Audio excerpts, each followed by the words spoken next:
you couldn't see any of the site because it was completely filled with brambles. But also it was just a really steep bank. I mean, that was essentially what the site was. It was like 250 feet of frontage of a very steep bank down to the tracks. So there really was no site. And the question to us was, you know, can you do anything with this?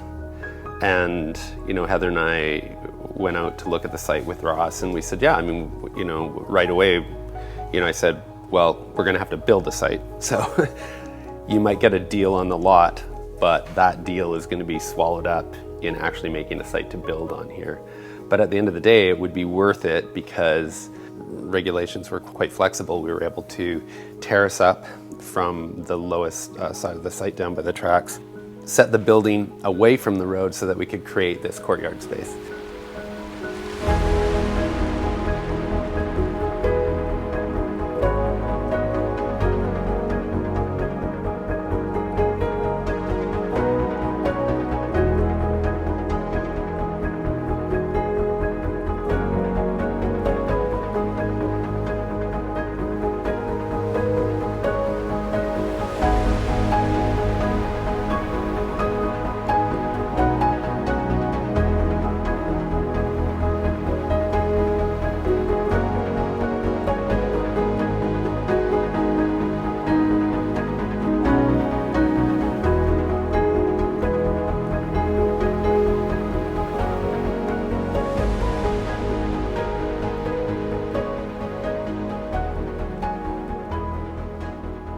This was actually built as Living Space Homes, so it's a company out of Living Space, and we're actually a contractor. So like any other contracting company, but we're also a contracting company that can supply the kitchens, the closets, the bathrooms, and sort of have all that part of it in-house with the contracting firm. My favorite time of day, I'm still trying to figure that out.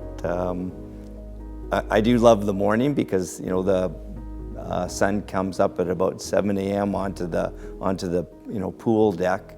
So I do find myself having a hard time getting to work on time because I'm enjoying that that time in the morning.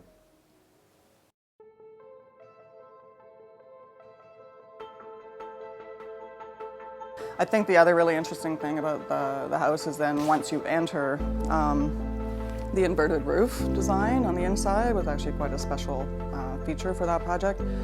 And then also being confronted with the fact that once you come in and you turn, you see the living room and then suddenly you realize there's this whole courtyard in the back that you had no idea would even be possible on a site like this. So there's a few dramatic moments in the house that I think are pretty effective.